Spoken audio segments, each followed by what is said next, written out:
लग्नाची बेडी मालिकेच्या येणाऱ्या भागामध्ये अखेर आपण ज्या क्षणांची वाट बघत होतो तो क्षण आपल्यासमोर येऊन अखेर राजश्रीच्या जालिम औषधाच्या एकाच कानमंत्राने राघव सिंधूचा मोठा गैरसमज दूर होऊन सावीसाठी राघव आणि सिंधू पुन्हा एकत्र येताना आपण बघणार आहोत. आणि जेव्हा राजश्री ही राघवला एक भयानक सत्य सांगते तेव्हा त्या सत्यामुळे राघवचा गैरसमज दूर होऊन सावीला जर आपल्याकडे ठेवायचे असेल तर सिंधूचा स्वीकार करायला पाहिजे हे सत्य राघवच्या लक्षात येऊन सिंधू आणि सावी दोघींचाही राघव आता स्वीकार करताना आपण बघणार आहोत. जेव्हा राघव हा सिंधूचा स्वीकार करतो त्या क्षणी राणीच्या स्वप्नाच्या चिंधड्या उडून राणीला लगेचच तिचा बाहेरचा जाण्याचा रस्ता दिसलेला असतो आणि राघव सिंधू खऱ्या अर्थाने एकत्र आलेले असतात.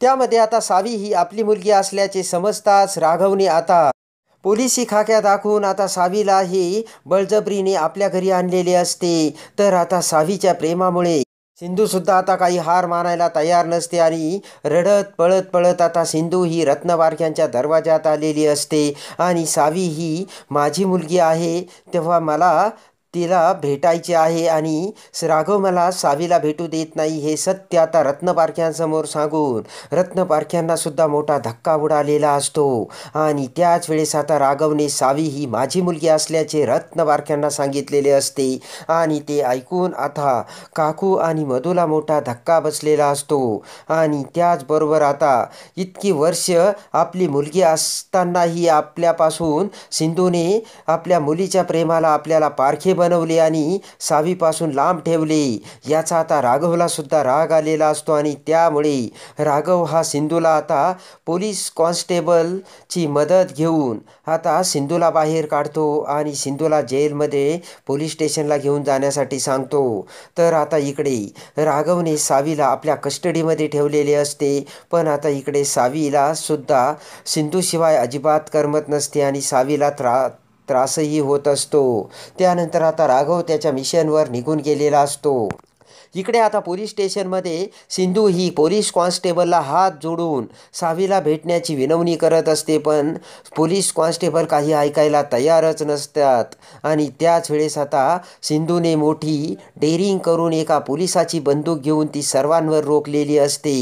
पण त्याच वेळेस DIG सर तिथे येऊन सिंधूला बघतात तेव्हा DIG सरांना बघून लगेच सिंधू ही DIG सरांना सर्व हकीकत सांगते. तेव्हा आता DIG सरांनी सिंधूच्या डोळ्यात बघितल्यानंतर DIG सर सिंधूला म्हणतात की मी राघवला मिशनवर पाठवलेले आहे आणि तेव्हा तू आता तुझ्या मुलीला सावीला जाऊन भेटतेस आणि जोपर्यंत राघव मिशनवर येत नाही तोपर्यंत तू तुझ्या प्रॉब्लेममधून बाहेर ये सिंधू असे म्हणत आता DIG सरांनी सावीला भेटायची परवानगी देताच आता सिंधू ही रत्नपारख्यांच्या घरी वेश बदलून आलेली असते. काकू ऋतुजाच्या डोळ्यात धूळ फेकून आता सिंधू नऊवारी साडीत अखेर सावीची भेट घेते. सावीची ती अवस्था बघताच आता सिंधूला खूप वाईट वाटलेले असते आणि आता विनू ही सावीसमोर बसलेला असतो. तेव्हा आता ही नऊवारी साडीतील बाई कोण असा आता विनूच्या मनात प्रश्न पडतो. पण आता जातीने सावीच्या डोक्यावरून हात ठेवून आता सिंधूच्या डोळ्यात पाणी आलेले असते आणि त्या क्षणी आता विनू हा सिंधूला ओळखतो आणि म्हणतो की डॉक्टर काकू तू इथे. तर सिंधू म्हणते की हो. आणि त्याचबरोबर आता तू तिथे येऊन मधूने आता सिंधूला ओळखलेले असते. तेव्हा सिंधूचा पदर बाजूला करताच मधू म्हणते की सिंधू तू इथे. तर आता लगेचच सिंधू म्हणते की मी सावीसाठी आले. तर आता मधू म्हणते की राघव या क्षणी कधीही येऊ शकतो सिंधू आणि राघवने जर तुला बघितले तर तो सावीला तुला कधीच भेटू देणार नाही. तेव्हा आता मधू म्हणते की यामध्ये मी तुला तुझी मदत करू शकते. तू तुझ्या मुलीला घेऊन जाऊ शकतेस पण तो एक माझी अट आहे. तेव्हा सिंधू म्हणते कोणती. तर मधू म्हणते की सिंधू मला प्रॉमिस कर मी सावीला तुला या घराबाहेर काढून देते पण तू या घरातून कायमची सावीला घेऊन येथून निघून गेली पाहिजे आणि पुन्हा कधीही तू या घरी यायची नाही. ते ऐकून आता सिंधूला मोठा धक्का बसतो पण सावीच्या प्रेमासाठी आता सिंधू ही मधूला वचन देते आणि म्हणते की मी कधीच या घरी येणार नाही. मधू म्हणते की ठीक आहे कारण इकडे मधूने विचार केलेला असतो की आता राजश्री आणि रत्नाकर यांनी सावीचा तर नात म्हणून स्वीकार केलेला आहे. तेव्हा आता सावी जर या घरात राहिली तर विनू त्याच्या प्रेमाला पारखा होईल आणि राघवसुद्धा सावीवरती विनूपेक्षा जास्त प्रेम करेल. आणि आता सावी जर इथे राहिली तर सिंधूसुद्धा हे घर सोडून जाणार नाही आणि राघव सिंधू पुन्हा एकत्र येता येईल. तेव्हा राघव जर सिंधूला पुन्हा राघवने आपले बनवले तर माझा आत्तापर्यंतचा सर्व प्लान फ्लॉप जाईल असे आता भीती मधूला वाटलेली असते. आणि त्यामुळे मधूने आता सिंधूकडून वचन घेऊन एकाच दगडात 3 पक्षी मारण्याचा विचार केलेला असतो.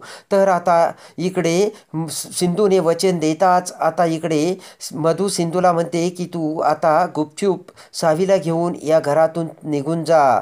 मी बाहेर काकू आणि ऋतुजा सर्वांना सांभाळते. तर आता इकडे सिंधू ही पुन्हा सावीच्या बेडरूममध्ये येते आणि सावीला घेऊन जाऊ लागते. पण त्या क्षणी राघव हा मिशनवरून तिथे आलेला असतो आणि लगेचच राघव हा सावीच्या बेडरूममध्ये येतो. तेव्हा सिंधू ही सावीचा हात धरून तिला घेऊन जाण्याचे बघताच आता राघवला मोठा धक्का बसतो. राघव म्हणतो की सिंधू तू सावीला हात लावू नकोस आणि इथे येण्याची तू हिंमत कशी केली असे म्हणत आता राघव पुन्हा सिंधूच्या हाताला धरून बाहेर घेऊन जाऊ लागतो. पण त्याचबरोबर आता तिथे राजश्री ही राघव समोर येते आणि लगेचच राजश्री राघवला म्हणते की काय करतोयस राघव तू? एका आईला एका मुलीपासून तोडण्याचा तुला अधिकार आणि हक्क कोणी दिला? आणि मी तुझ्यावर असे संस्कार केले की काय? तर राघव काही ऐकायला तयार नसतो. तेव्हा आता मर्यादा ओलांडून आता राग येऊन सनकन राजश्री ही राघवच्या कानाखाली मारते आणि म्हणते की राघव तुला काही कळतंय का? एका मुलीला तिच्या आईपासून तोडून तू काय सावीला तुझी मुलगी बनवणार आहे का? अशाने तू कधीच सावीला मिळू शकत नाही. अरे तुमच्यामध्ये जो काही गैरसमज आहे ना तो तू आणि सिंधू बोलून दूर कर. सिंधू ही जेवढी तुझी मुलगी आहे तेवढी सावीची सुद्धा मुलगी आहे आणि सावीसुद्धा सिंधूशिवाय राहूच शकत नाही. तू गेल्यानंतर इकडे सावीने प्रत्येक क्षणाक्षणाला सिंधूची आठवण काढली. राघव सावी ही जर तुझी मुलगी आहे ना तेच तशीच तेवढीच ती सिंधूची सुद्धा आहे.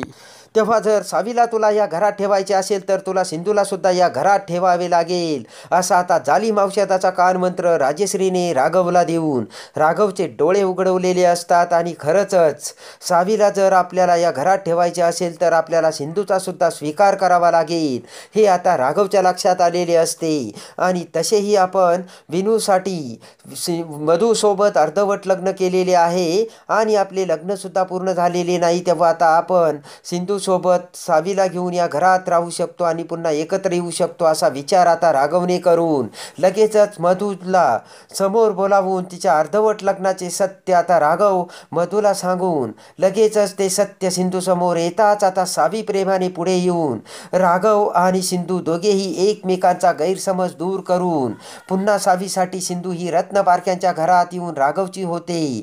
तर आता कसे वाटले राजश्रीचा कानमंत्र आणि जालिम औषध ते कमेंट्समध्ये नक्की कळवा. आणि लग्नाची बीडी मालिकेच्या डेली अपडेटसाठी आपल्या चॅनलला लाईक करा, सबस्क्राईब करा.